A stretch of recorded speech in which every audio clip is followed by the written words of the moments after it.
It was Halloween night, 2016. I was tasked by my parents to hand out candies to all the kids for the day. My mom bought 1,000,000 bags of candy that I knew we'd have left over for weeks, and I'd be the one regrettably munching on them for days, if not weeks to come, as I was trying to lose weight. I always told my mom she went way overboard with the candies. The house was in a cul-de-sac on a dead end. We hardly got any trick-or-treaters usually. However, we did have some loyal kids who'd always come to our house knowing how much candy we'd give. Halloween was on a Monday this year. I was in college. I conveniently had Mondays and Wednesdays off this semester. So the first half of the day, I went to the gym and then worked on my assignments for class. It was always around 4 p.m. that the sound of kids outside would indicate that trick-or-treaters were out. The first time the doorbell rang was, I guess, somewhere between 4 p.m. and 5 p.m. The day went as you'd expect. There's nothing interesting about handing out candies all day to little kids and my dog Vito barking like crazy every time the doorbell rang. I'd say from the first trick-or-treater to 8 p.m., there were maybe 10 to 15 total. As I said, that cul-de-sac was out of the way for people to come. It was more effective for trick-or-treaters to pass it and just keep going straight. It being a Monday night, things quieted down much earlier than usual, I'd say. I got enough homework done, I put a dent in my projects, and so I had some of my mom's leftover stew and went to my room to watch Game of Thrones. I was literally 2 episodes in when I heard the unexpected sound of the doorbell. Vito started barking again. I looked at the clock and it had to be like 9:30. This was definitely beyond the cutoff time for trick-or-treaters. I went downstairs to the front door and opened it. On the other side of the glass storm door was a very tall man in a clown costume with a very scary looking mask. I knew it was a man just based off the frame of the person. He was alone. He waved at me and then pointed at the brown sack he was holding. It looked basically empty. I didn't open the storm door. I just said through it, "Sorry, we don't have any more candy," and slammed the door shut. I locked it right away. I instantly regretted opening the door.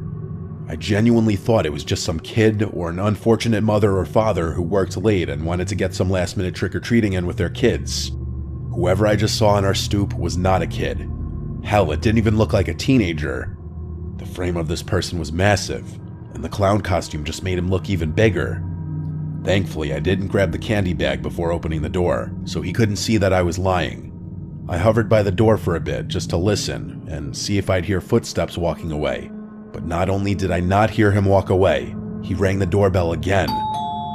Vito once again started going ballistic. Vito's a rat terrier. His bark is not intimidating, nor would he ever actually defend the home from an intruder. I picked him up and carried him upstairs after turning off the lights downstairs. This was my half-assed attempt at getting him to think I was absolutely never opening that door again tonight. I put Vito in my room and shut the door so he wouldn't keep barking. I stood at the top of the stairs listening, and then I heard through the front door, the storm door being forced open, like there was a loud snap implying that the latch may have been broken from force. I then heard both knocks on the front door and then the doorknob moving around. At this point, I decided to hide my room. I was incredibly unsettled. I texted my family group chat about what was going on. No one answered though. Of course. I knew that whoever that was had to get bored. I would have texted all my guy friends asking who it was, but all my guy friends are short. I resumed the episode I was watching. I was truly just trying to pretend he wasn't there. What else was I to do? The doorbell rang once again though. This was a nightmare. I kept telling Vito to shush. I had my blinds closed too. I didn't want that fucking clown knowing what room I was in. I tried calling my dad, but he didn't pick up. I called my brother, who picked up saying he wasn't alone, and I knew that meant he was with a girl. I told him check my texts. There's some guy dressed as a clown at the door and he won't go away. My brother said it's a Halloween prank and to just ignore it. He seemed like he was in a hurry to get off the phone, so I hung up. I hoped he was right. It honestly made the most sense to be a prank. So after a few more minutes of sitting on the edge of my bed, anxious, the doorbell did not ring again. I finally felt safe to relax again and lay back down. I started drifting away slowly, so I turned off the TV to allow complete silence and darkness in the room. And very shortly after that, I drifted to sleep. I don't even think I was asleep long enough to enter REM state and have a dream when I woke up to Tito growling and quietly barking, as he would do when he was waiting for approval from one of us. I told him to be quiet, and he stopped. I looked to see what he was looking at. He was looking at the window. I listened. There was a sound coming from right outside the window. The slightest thumping sounds, and I could almost swear the sound of something rubbing on the window.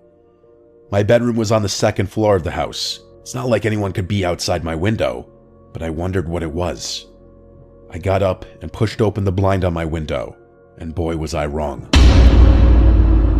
That man dressed as a clown was at my window. All I could see was that horrific mask on the other side of the glass.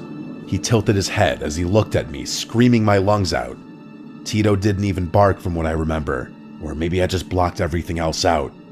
I ran with my phone out of my room and to my parents' bedroom, where I locked the door and dialed 911. I was too shook to even cry.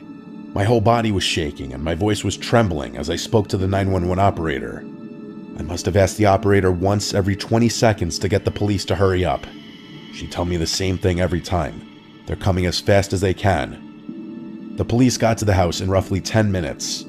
They examined the exterior of the house to look for any attempted entry points.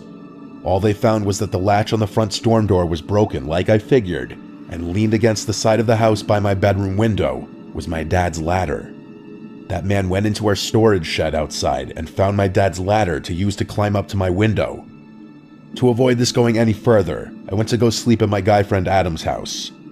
To this day, I don't know if this was just a sick prank purposely played on Halloween, or if there was about to be a horrible crime committed with the sick novelty of it being Halloween.